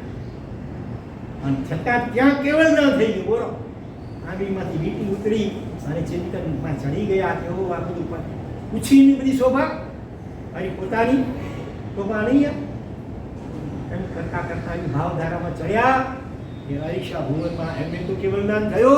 ત્યાર પછી પાઠ પરંપરાએ 8 રાજાઓ આવ્યા, બધાને અરીસા ભુવનમાં કેવળ જ્ઞાન.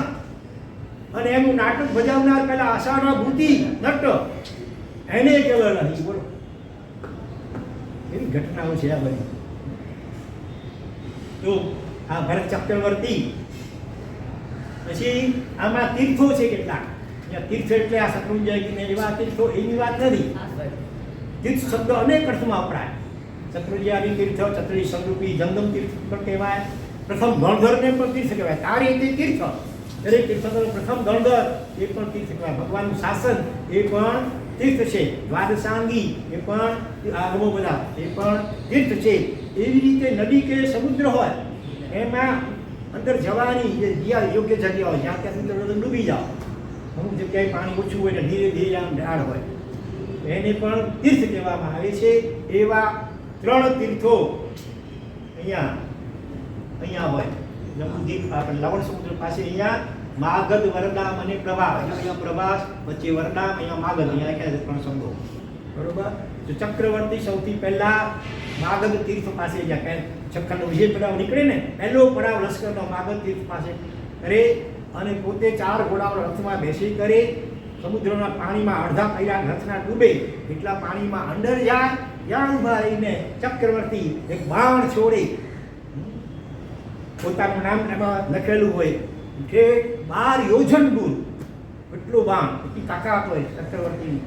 ત્યાં જ્યાં એ સમુદ્રના અધિષ્ઠાયક દેવ હોય એના દરબારમાં જઈને પડે એક વાર તો ગુસ્સે થઈ જાય, સચડાઈ કોનો કાળ પાકતો છે, જ્યાં વાંચે નામ ઠંડો થઈ જાય. ચક્રવર્તીનું પુણ્ય કેવું, હજારો દેવતાઓ તેના બોડીગાર્ડ અંગરક્ષક હોય અને આ બધા દેવો પણ જેવું ચક્રવર્તીનું નામ વાંચે એટલે ગુસ્સો થઈ જાય. સાંજ ઓહો નવા ચક્રવર્તી ઉત્પન્ન થયા છે, તો કિંમતી ભેટનું લઈ કરીને પેલો દેવતા સામે આવે, ચક્રવર્તીને જાણે એને સલામ કરે, વધારવા આપે અને કિંમતી ભેટનું આપે. અને હું આપણે ક્ષેત્ર આખું સખંડનું બધું ચક્રવર્તીનું કહેવાય, તો હું આપના ક્ષેત્રમાં રહેનારો છું અને હું આપની આજ્ઞા સ્વીકારું છું. આવી દેવતા પણ આજ્ઞા સ્વીકારે. ચક્રવર્તીનું પુણ્ય કેવું, છતાં એ ચક્રવર્તી પણ જો સાવધાન ન રહે તો રાજેશ્વરી શું નરકેશ્વરી શું રૂપ અને બ્રહ્મર જેવા ચક્રવર્તી પણ ચાલ્યા ગયા છે. તો અહીંયા આ રીતે લડે વચમાં જ્યાં જ્યાં સખંડ પૃથ્વીમાં જે મેળવવા માટે જેમ જાય. જો આ વૈતાડી પર્વત છે ને, અહીંયા બે મોટી ગુફાઓ આવે. એક છે તમિશ્રા ગુફા, તમિશ્રી અંધકાર, અંધકાર 50 યોજન લાંબી હોય. કેટલી? 50 યોજન, એટલે આખો વૈતાડી પર્વત જાડાઈ, અને 12 યોજન પહોળી, 12 યોજન અને 8 યોજન ઊંચી આવી વિશાળ ગુફા. બે, એક તમિશ્રા ગુફા, બીજી બાજુ એક ખંડ પ્રપાત ગુફા. તો ગાઢ અંધકારો, ત્યાં કોતિંગ દરવાજા, એકદમ વિશાળ પાય દરવાજા હંમેશા બંધ રહે. ચક્રવર્તી ત્યાં જાય એટલે એ પણ અઠમ તપ કરે. અઠમ તપનો જો પ્રભાવ, એટલે અઠમ તપના પ્રભાવે એ ગુફાનો અધિષ્ઠાયક દેવ જાગૃત થાય, અવધિજ્ઞાનનો ઉપયોગ મૂકે, ત્યાં આવે અને ચક્રવર્તી માટે દરવાજા ખોલી આપે. વિરાટ સૈન્ય હોય ચક્રવર્તીનું, 84 લાખ હાથી ઘોડા રથ 96 કરોડ પાયદળ, ઘનઘોર અંધકાર છે, એમાં કેવી રીતે જવું? તો ચક્રવર્તી પાસે રત્ન હોય. કયું રત્ન? કાકી રત્ન, જેમાં પ્રકાશના કિરણો નીકળતા જોરદાર. સર્ચ લાઈટ જાણે તમારી કાંઈ નહીં કહેવાય છે લાઈટો, રાતના ક્રિકેટ રમે કઈ લાઈટો કહેવાય? એ લાઈટો એની પાસે પાણી ભરે એવા કિરણો જોરદાર રત્ન હોય. અને એ આમ અડાડતા જાય આગળ. નહીં આવ એક અહીંયા ડાળે, બીજો છેડો ત્યાં ડાળે, બીજો ત્યાં, તો આમ એટલે આ માંડલા આમાં કરતા જાય. એ પ્રકારના નિશોડા ભાઈ ત્યાં પડ્યા રહે અને એના પ્રકાશમાં આખું વિરાટ સૈન્ય એમાં આગળ આવે. પણ હોળી વચમાં નદી આવે, બે નદીઓ, એક આવે કઈ ઉન્મગ્ના અને બીજી નિમગ્ના. એ નદીઓ આવે. એ નદીઓ પણ એવી વિચિત્ર હોય કે એમાં ઉન્મગ્નામાં જે નાખો ને, ગમે વજનદાર પણ નાખો, પથ્થર આવે, પહાડ શિલાઓ, તો પણ એ ડૂબે જ નહીં. એ ઉપર તળે ઉપર આમ પાર ફેંકાઈ જાય.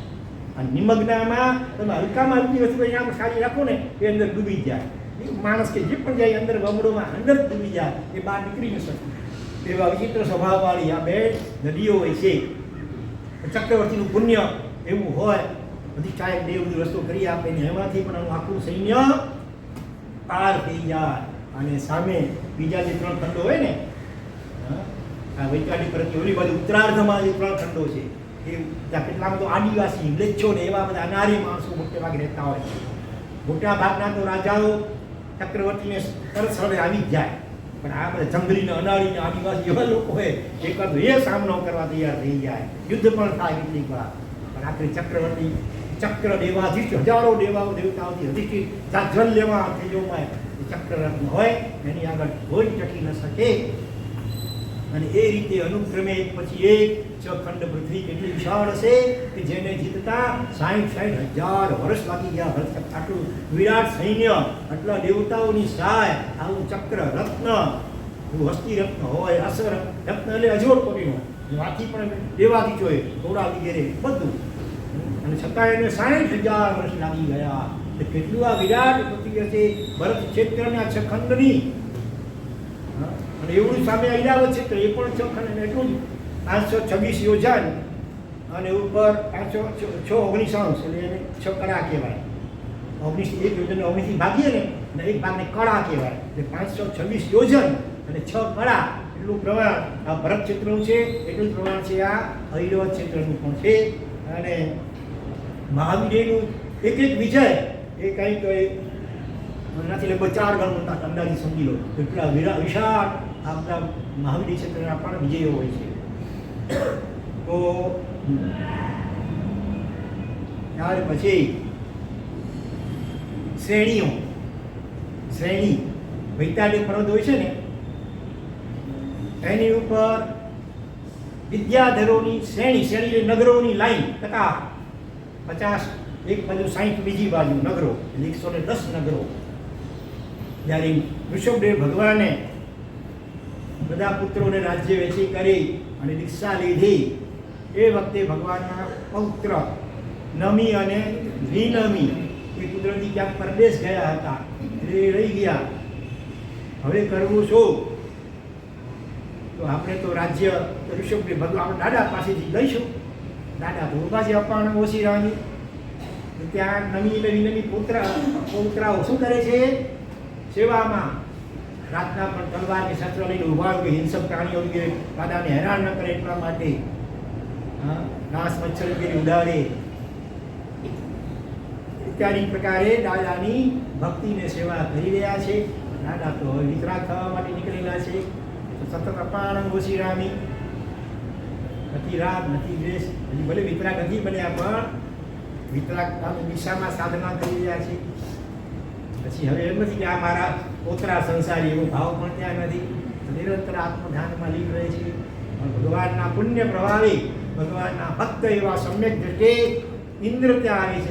ધર્મેન્દ્ર કે ધર્મેન્દ્ર અને એમની આવી ભક્તિથી પ્રસન્ન થાય છે ઇન્દ્ર અને કે છે ભાઈ ભગવાને તો દીક્ષા લીધી છે પણ તમારી આવી ભગવાનની ભક્તિ કે સેવા અને ભગવાન પ્રત્યેની શ્રદ્ધા જોઈ કરીને હું પ્રસન્ન થયો છું અને ચાલો હું તમને વૈતાડ્ય પર્વત ઉપર નગરો વસાવી દે છે ઇન્દ્રના રાજા અને સાથે પ્રજ્ઞપ્તિ વગેરે 1000 વિદ્યાઓ આપે છે જેનાથી આકાશમાં ઉડી પણ શકાય એટલું ભૂતકાળ કે ભવિષ્યકાળ પણ જાણી શકાય અદૃશ્ય પણ થઈ શકાય અનેક પણ થઈ શકાય અનેક રૂપ વગેરે વગેરે પ્રભાવશાળી ખાલી એકવાર બોલો એટલે વિદ્યા સિદ્ધ થઈ જાય એવા અધિષ્ઠિત હોય. મંત્રનો અધિષ્ઠાયક દેવ હોય અને વિદ્યાની અધિષ્ઠાયિકા દેવી હોય. મંત્રની વિદ્યામાં પાવતા તો 1000 વિદ્યાઓ પાઠ સિદ્ધ આપી અને એમને વિદ્યાધર રાજા બનાવ્યા. બરોબર?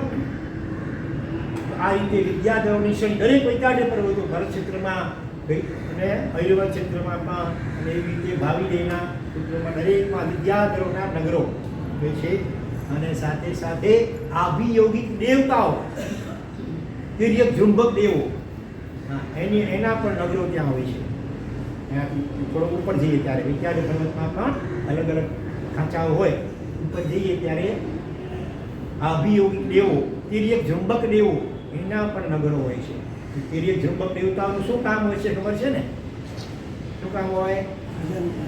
ભગવાન જ્યારે વર્ષીદાન આપતા હોય ત્યારે જેમના માલિક અત્યારે કોઈ હોય નહીં હયા એવા જે ખજાનાઓ જમીનમાં દટાયેલા હોય એ જમીનમાંથી કાઢી અને ભગવાનના પિતાના ખજાના મૂકતા આવે ને ભગવાન તો છોટે હાથે વર્ષીદાન આપતા આવે તો એ તિર્યક ઝુંબક દેવો જે સૌધર્મેન્દ્ર અને ઈશૈનાન્દ્ર એમના જે લોકપાલ હોય છે 100 જમુર નામનું આવે છે એમના સેવક એવા એ તિર્યક ઝુંબક દેવો 10 પ્રકારના હોય છે. એમની શ્રેણીઓ પણ આ વૈતાડ્ય પર્વત ઉપર આવેલી હોય છે. પછી મહાદ્રહો મોટા સરોવરો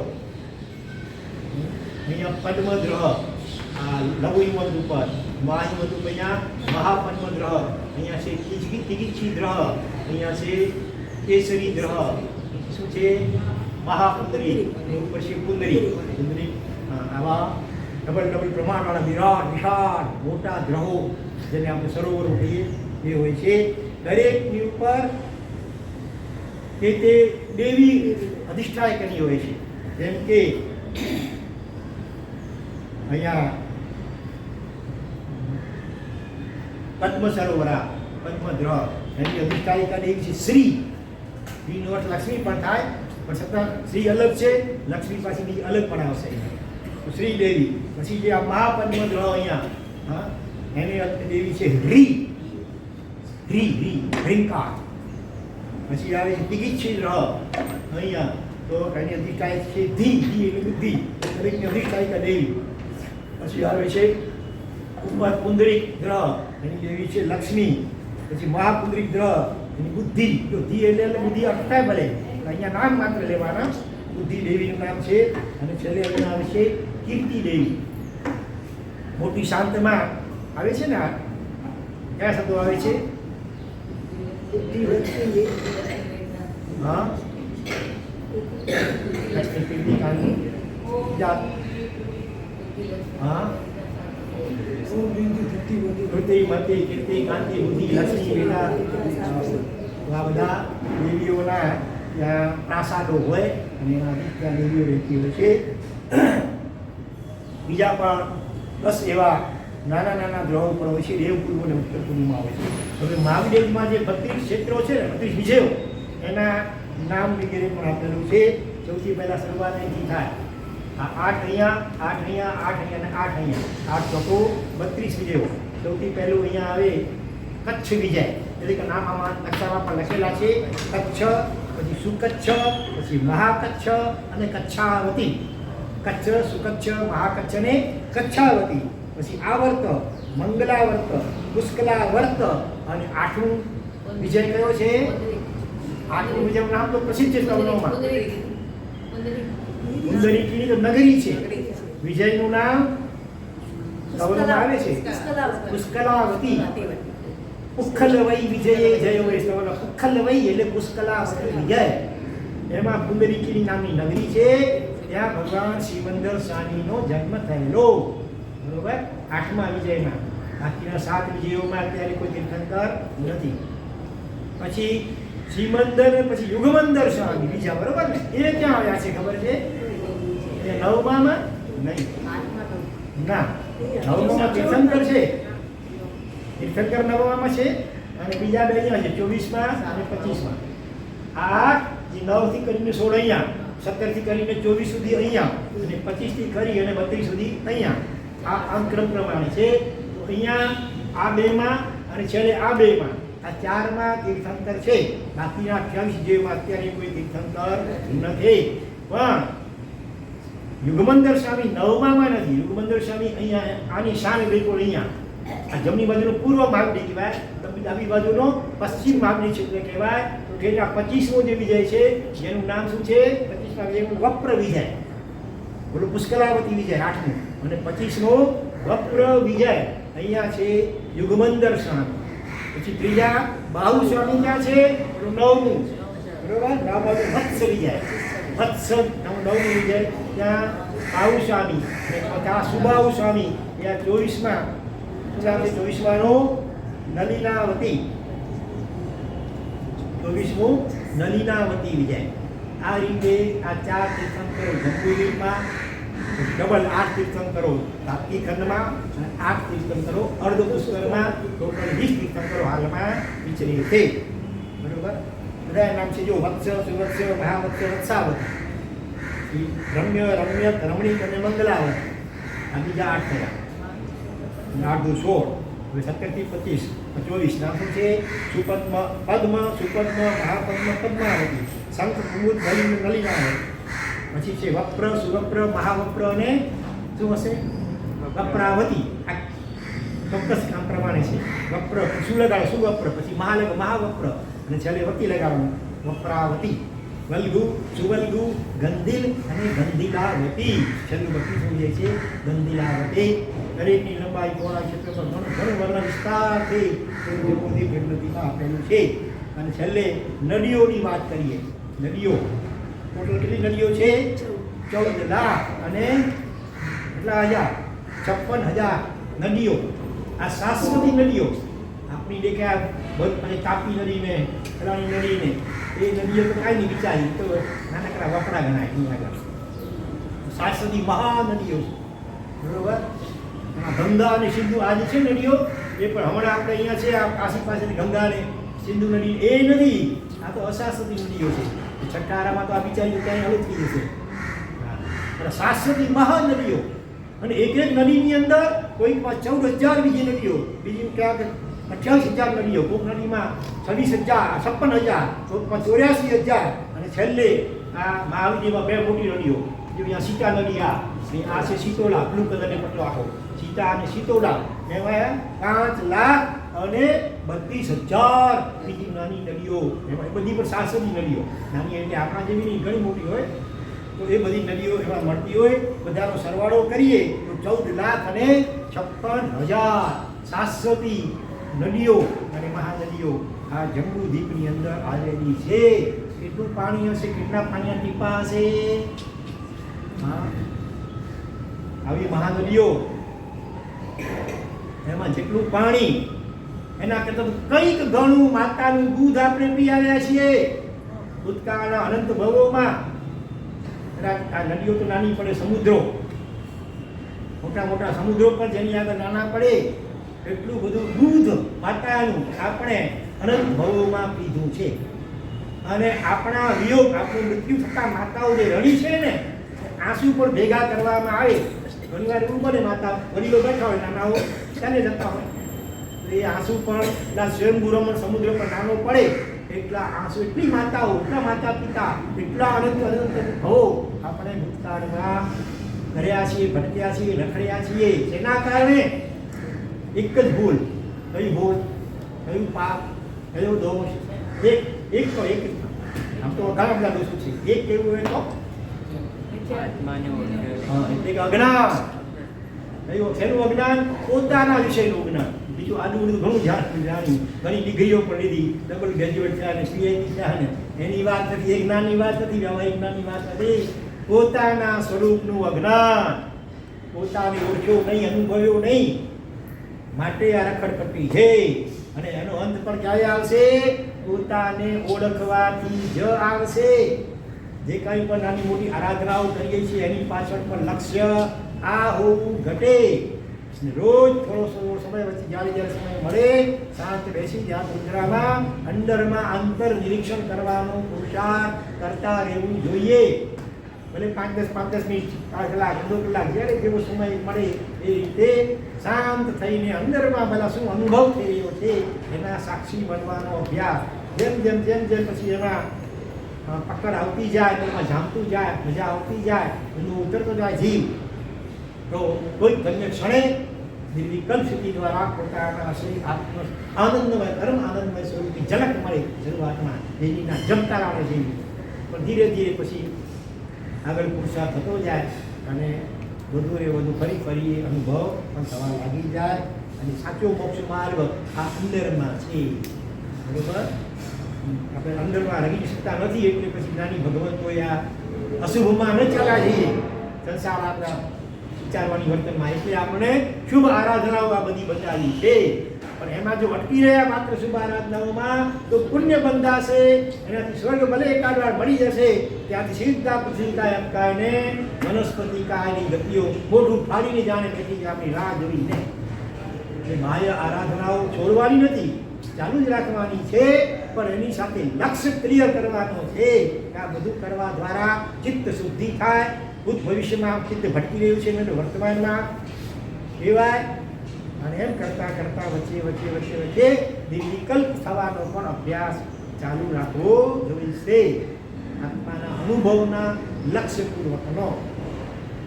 તો આવી વિરાટ નદીઓ પણ આવેલી છે. એ સિવાય વૈતાડ્ય પર્વતમાં 144 જેટલા બિલો, બંને ભરત ક્ષેત્રનો વૈતાડ્ય અને ઐરવત ક્ષેત્રનો વૈતાડ્ય, બંનેમાં 72 બિલ એટલે નાની ગુફાઓ આવેલી છે.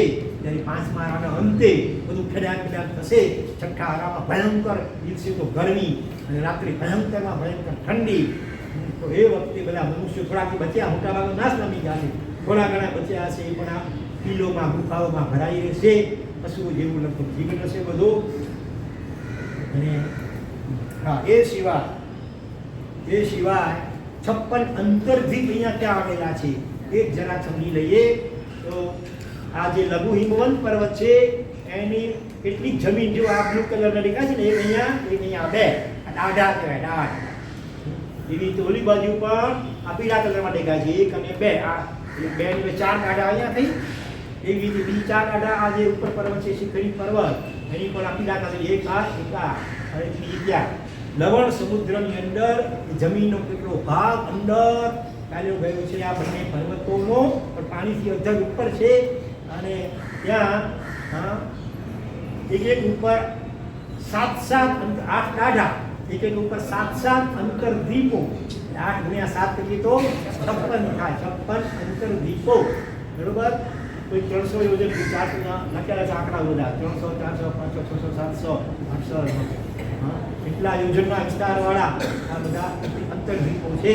2 અંતરદ્વીપ પછીનું અંતર કેટલું બધું એ બધું પણ આપેલું છે અને એમાં યુગલિક મનુષ્યો જ રહેતા હોય છે, બરોબર. જેમ આ ક્ષેત્રોમાં પણ યુગલિક મનુષ્યો હોય એવી રીતે આ 56 અંતરદ્વીપ દરેકના નામ આવે છે, એક એકના નામ જંબુદ્વીપમાં બધું આવેલું છે, એક એકના નામ, એક એકની લંબાઈ પહોળાઈ ચિત્રમાં બધું આવેલું છે. એની અંદર પણ યુગલિકો જ હંમેશા રહેતા હોય છે.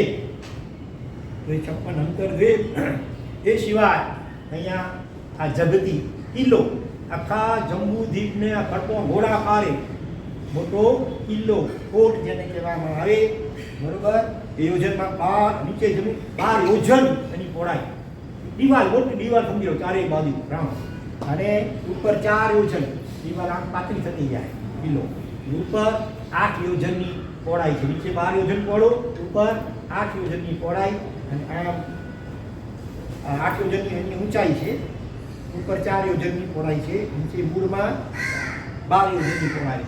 આવો વિશાળ યોજન એટલે કેટલું વિશાળ માપ છે ને એવા વિશાળ કિલ્લો આખો ચારે બાજુ આ જંબુદ્વીપની ચારે બાજુ રહેલો છે, બરાબર. ત્યાર પછી આ લવણ સમુદ્ર, એનું કેટલું પાણી અહીંયા નદી, આ જગતી કહેવાય કોટને જગતી, એમાંથી કેટલા ગાબડા પડેલા છે, એમાંથી પાણી કેટલું જંબુદ્વીપમાં આવેલું છે. વર્તમાનમાં જે પણ સમુદ્રો છે અહીંયા, હિન્દ મહાસાગર, રાતો સમુદ્ર, અરબી સમુદ્ર, એટલાન્ટિક મહાસાગર, કાળો સમુદ્ર, જે કહો તે, પેસિફિક મહાસાગર, બધા સમુદ્રો એ આ લવણ સમુદ્રની નાની નાની નહેરો છે. તો એ આપણે આટલા મોટા લાગે છે તો લવણ સમુદ્ર કેવડો હશે વિચાર કરો, બરોબર.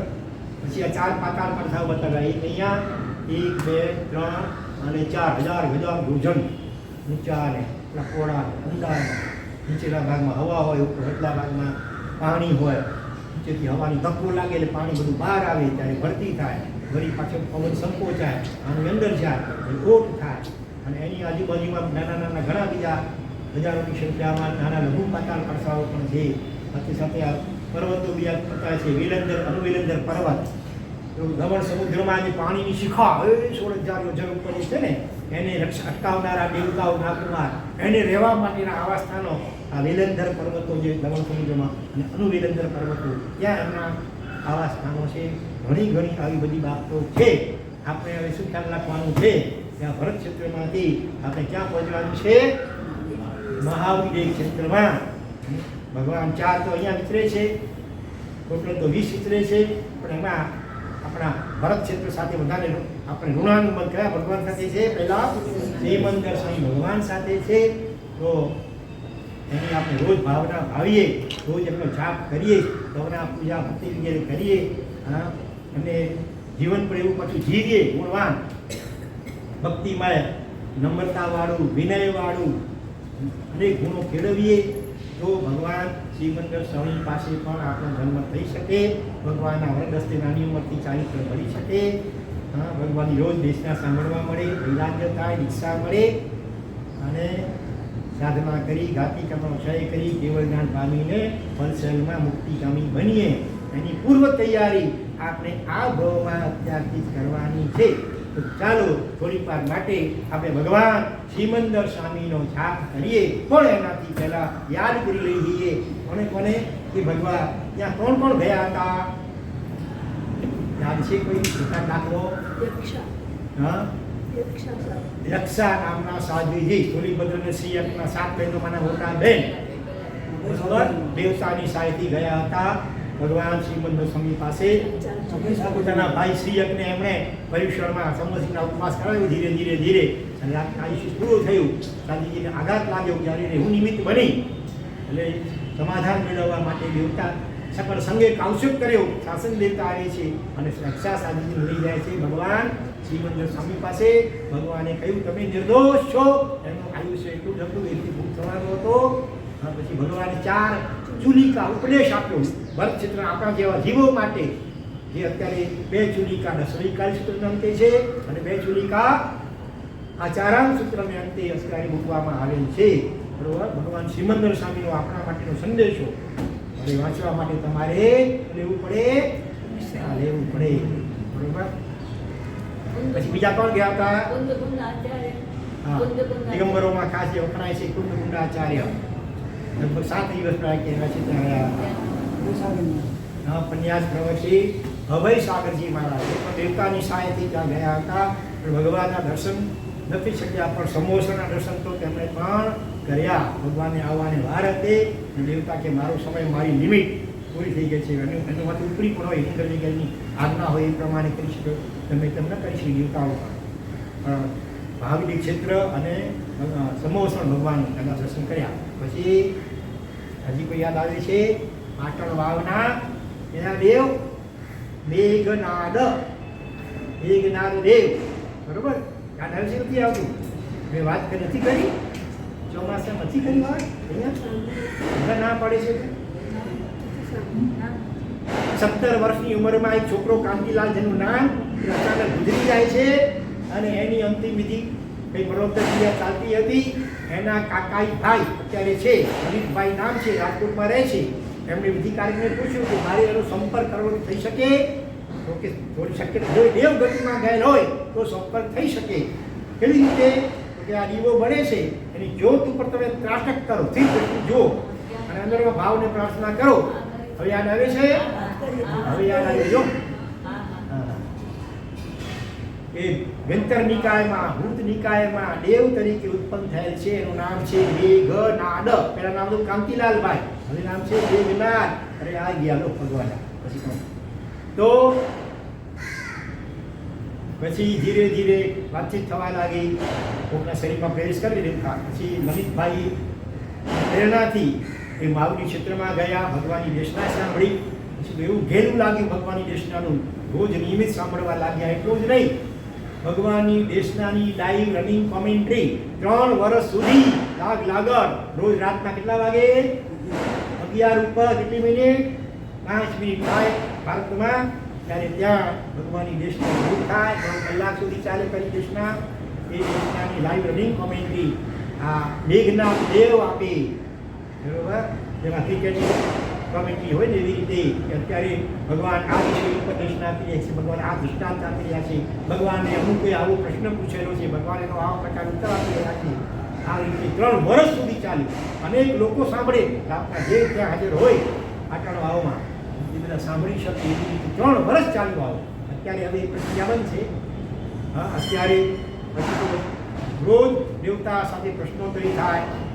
પછી ધીરે ધીરે દેવતાએ કહ્યું સાંસારિક પ્રશ્નો પૂછે, આધ્યાત્મિક પ્રશ્નો પૂછવામાં હવે દેવતા આધ્યાત્મિક દૃષ્ટિવાળા બની ગયા છે. ભગવાનની દેશના સાંભળીને સમ્યક્ત પામેલા છે કે હવે રોજ નહીં, રવિવાર અત્યારે તો રવિવારે પણ નહીં, ફક્ત મહિનામાં 1 દિવસ સુધી નોમ કે કઈ તિથિ આવે છે, મહિનામાં 1 જ તિથિ હવે એ દેવતા એના શરીરમાં આવે, એના પ્રશ્ન પૂછવા હોય એ પૂછી શકાય. પાટણ વાવની અંદર આજે બરોબર. તો આટલા પ્રમાણો મળે છે. બીજા એક શાસ્ત્રમાં દૃષ્ટાંતો આવે છે, કામ ગજેન્દ્ર વગેરેના, એ ભગવાન પાસે રહેલા હતા. એટલે આ બધું કંઈ હંબગ નથી. બરોબર. ટાટાપોરના ગપ નથી, હકીકત છે. તો ચાલો આપણે ભગવાન સિમંદર સ્વામી. હા, આયુષ્ય ત્યાં મોટું હોય. હાજી, માવડી ક્ષેત્રમાં તો ત્યાં મનુષ્યનું બી આયુષ્ય એટલું જ મોટા મોટું મોટા હોય ને. હા, હોય અંતર્મુખનું નાના અંતર્મુખનું આયુષ્ય પણ હોઈ શકે કોઈનું. મોટા મોટા લાખો પૂર્વનું પણ 83 લાખ પૂર્વનું આયુષ્ય ભગવાનનું છે. બીજા પુરુષોનું આયુષ્ય પણ એ પ્રમાણમાં મોટા મોટા હોય. તો ચાલો પહેલા એક સ્તુતિ બોલીએ, શ્લોક જાપ કરીએ ભગવાન શ્રીમંદર સ્વામીનો. બરાબર. યાચક થઈને હું માગું છું, હે વિતરાગી તારી કને,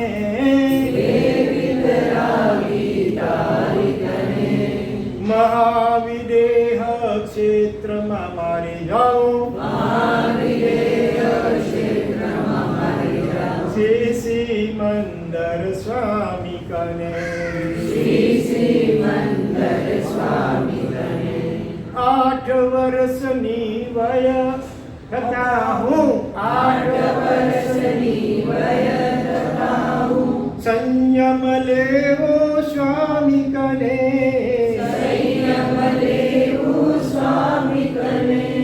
ગાતી અગાતી કર્મ કપાવી, ત્યારે પહોંચું તારી કને દાદા, ત્યારે બધાને આવડે આ સ્તુતિ રોજ ભાવપૂર્વક નિરાશ્રમાં બોલવી જોઈએ. અમે બધા રોજ બોલીએ છીએ. ચાલો હવે જાપ કરીએ. ભગવાન અધિષ્ઠાયક દેવ દેવી કોણ છે? યક્ષિણી, ચંદ્રાયણ યક્ષ અને પંચાંગુની દેવી. ઓમ રીમ અર્હં ચંદ્રાયણ યક્ષ, પંચાંગુલી દેવી પરિપૂજિતાય, મહાવિદેહ મંડન શ્રી શ્રીમંદર, સ્વામીને નમો નમઃ. ઓમ રીમ અર્હં ચંદ્રાયણ યક્ષ, પંચાંગુલી દેવી પરિપૂજિતાય, મહાવિદેહ મંડન શ્રી શ્રીમંદર, સ્વામીને નમો નમઃ.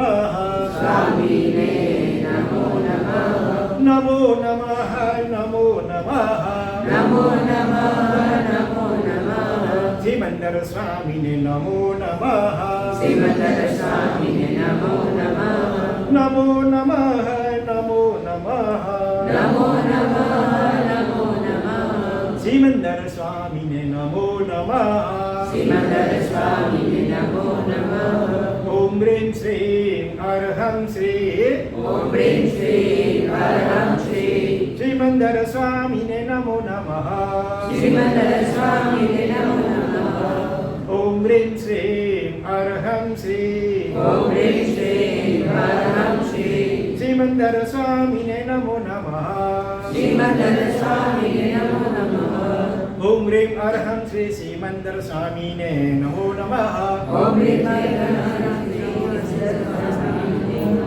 ઓમ રીમ અર્હં શ્રી શ્રીમંદર સ્વામીને નમો નમઃ.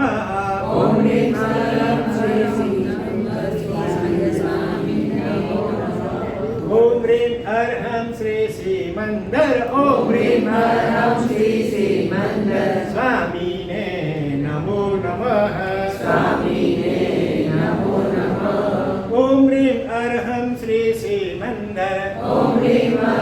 શ્રી શ્રીમંદર, સ્વામીને નમો નમઃ. પેલા મેઘનાથ દેવે લલિતભાઈને વિનંતી કરી કે તમે ભગવાન શ્રીમંદર સ્વામીનું દેરાસર બંધાવો પાટણ વાવમાં.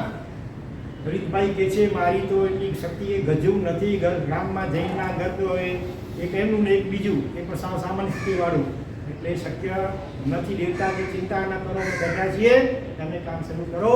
અને એ રીતે દેવતાની પ્રેરણાથી કામ શરૂ થયું. જ્યારે જ્યારે જરૂર પડે કોઈ પણ જાણી કે અજાણી વ્યક્તિ આવે, લાખ 2 લાખ 5 લાખ રૂપિયા આપતા જાય. અને એ રીતે જોતામાં શિખરબદ્ધ ભવ્ય જિનાલય તૈયાર થઈ ગયું. અને ત્યાં ભગવાન શ્રીમંદર સ્વામી ભવ્ય પ્રતિમા બિરાજમાન છે. આપણે અંદર આપણી આમાં ખબર નહીં પડે, અલગ એંગલથી કાઢેલું છે, પણ ત્યાં જે લાગે ભગવાન હમણાં આપણી સાથે વાત કરશે કે આજે એવું લાગે એકદમ આપણી સામે જ ભગવાન જુએ છે. અવારનવાર ત્યાં ચમત્કારો પણ થતા હોય છે. દર રવિવારે પહેલાં જતા હતા લોકો રાજકોટથી બસ લઈને ત્યાં પૂજનો બનાવી ભક્તિ કરે. અને એક વખત ભગવાનનું મોઢું ખુલ્યું, ભક્તિ ચાલુ હતી, મોઢું ખુલ્યું, દાંતો ને બત્રીસ દેખાય. પછી ફોટોગ્રાફર હતો એક જલ્દી કેમેરો આમ તૈયાર કરવા ગયો, એટલી વાર પાછું મોઢું બંધ થઈ રહ્યું છે. છેલ્લે જરાક મોઢું ખુલ્લું હતું, એક દાંત દેખાય છે. આપણને એક જ ફોટો છે, આ મોઢું બંધ છે, આ મોઢું સહેજ ખુલ્લું છે, એક દાંત દેખાય છે ને ક્લિક થઈ ગયું. તો આવા બીજા પ્રવારના ચમત્કારો થતા હોય છે, બરોબર. અને ત્યાં લલિતા એ મેઘનાથ દેવ અને લલિતા દેવી એની પ્રતિમા નીચે છે. દેવતાએ કહ્યું કે અમારું તો ભૂત નિકાય, અમારું મોઢું જરાક વિચિત્ર હોય, તમને ભય લાગે. હા, વિતરાગ જેવું અમારું પ્રતિમામાં અમારું મોઢું રાખજો. અને અમારો ફોટો લેતા આવે પણ નહીં, ભગવાનનો લેવો ભલે, પણ અમારો ફોટો લેતા નહીં. દેવતા પણ એવા ત્યાં નિષ્ફળ થઈ ગયા છે. અને આખો ઇતિહાસ એનો જે અમે વર્ણવ્યો ને સંક્ષેપમાં એ અહીંયા પાછળ અહીંયા આપેલો છે. અને અનેક સંઘોમાં અમે તો લગભગ 1000થી પણ વધારે આ બધી લેમિનેશન છબીઓ તૈયાર કરાવી અનેક સંઘોની અંદર મોકલાવી છે. અમે પોતે અઠવાડિયું ત્યાં રોકાયા હતા. પાટણ ભાવમાં કેટલાક પ્રશ્નો અમે પણ પૂછ્યા હતા. ત્યારે ગિરનારમાં કચ્છી ભવનની અંજન શલાકા પ્રતિષ્ઠાનો પ્રસંગ હતો ત્યારે એનાથી થોડા દિવસ પહેલાં અમે પાટણમાં પહોંચી ગયા હતા, ફરી રોકાયા હતા. બીજી વાત એક મહત્વની છે કે મહાવીર ક્ષેત્રમાં બે ભગવાન તો અહીંયા 8મા અને 9મામાં જે છે એ તો બરાબર, પણ 24મા અને 25મા વિજયમાં જે ભગવાન છે ને એ અધોલોકમાં કહેવાય. અધોલોકમાં એ કેવી રીતે બરાબર? અધોલોકમાંની જમીનની અંદર નહીં બના, આમ જમીનની ઉપર.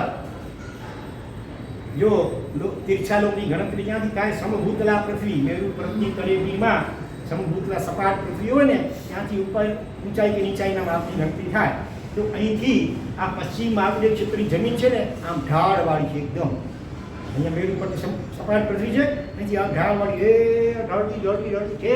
અહીંયા છેલ્લે 1000 યોજન જેટલી નીચે થઈ ગઈ છે. સમભૂતલાથી 1000 યોજન જેટલી પૃથ્વી નમેલી છે. એમાં 900 યોજન સુધી જે ભાગ હોય એ તો તીર્છાલોકમાં ગણાય.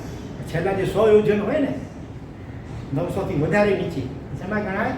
અધોલોકમાં ગણાય. તો તીર્થંકરો પણ છે, ચતુર્વી સંઘ છે, સાધુ સાધુ ભગવંતો છે.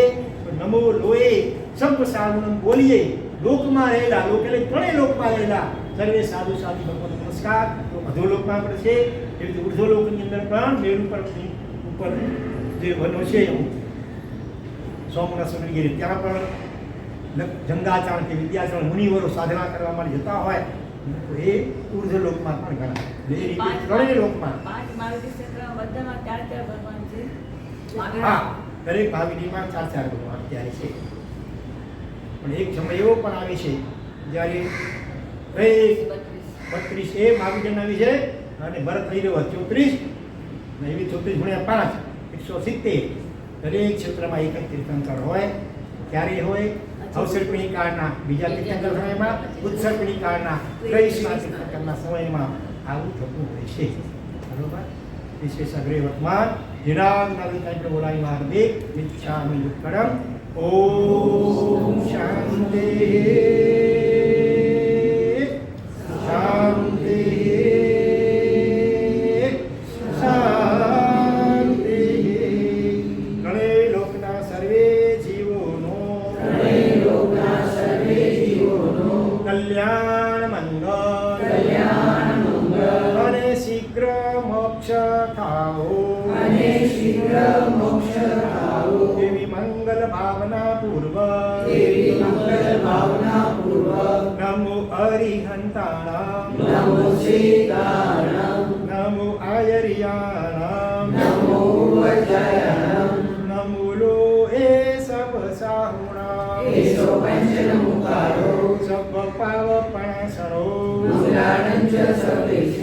હનુમં હોઈ મંગલા નમો સિદ્ધાણામ નમો વજ્રાયાણામ એશો પંચ નમોકારો મંગલાનં ચ સર્વેશે નમો અરિહંતાણામ નમો આયર્યાણામ નમો લો એ સબ સાહુણામ સબ પાવપણાસણો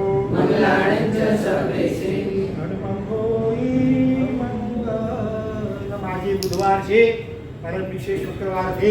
3 દિવસ આપણા અનંતકારી રાષ્ટ્રસંઘ તથા પ્રખ્યાતિપતિ પૂજ્યપાદ મુરલીશ્રી ગુણસાગર શ્રી મહારાજની 35મી પુણ્યતિથિ નિમિત્તે ભારત પરની અંદર 8મ તપ કરાવવામાં આવશે. તો અહીં પણ જેમની શક્તિ હોય, ભાવના હોય એ તૈયાર થજો, નામ લખાવજો. અને 3 દિવસ આપણે અલગ અલગ પ્રોગ્રામ રાખીશું. પહેલા દિવસે સાહેબજીનો પુરાનુવાદ થશે, બીજા દિવસે સાહેબજીની સ્તવન 24 ઘણા સ્તવનો રચ્યા છે. તેમાં જે 24 સ્તવન પ્રસિદ્ધ છે, કેટલાની ભાઈ ચોપડીઓ છે 24 સ્તવનની, અહીંયા સંઘમાં પણ છે થોડી ઘણી.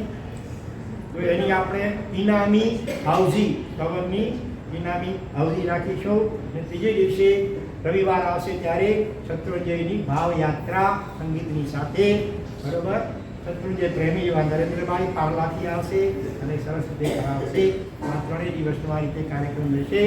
એ 3 દિવસોમાં આપણી આ પ્રવચન શ્રેણી અત્યારે ચાલુ છે એ સ્થગિત રહેશે. આ બધા કાર્યક્રમો 3 દિવસ રહેશે, બરોબર. ત્યાર પછી 3 દિવસ અમીને આંબેલી જ્યારે હોળી આવશે ત્યારે પણ હોળીમાં 10 દિવસની અસજ્જાય હોય, પાંચમથી કરી અને પૂનમ કે એકમ સુધી અસજ્જાય હોય. એ દરમિયાનમાં પણ પછી 9 દિવસો હોળી લગતા પ્રવચનો વગેરે ચાલશે. વળી પાછળ બીજથી આસો વડી બીજથી બાકીના જે આપણા આગમો છે એના ઉપરની પ્રવચન શ્રેણી આવશે. ભાવના આવી છે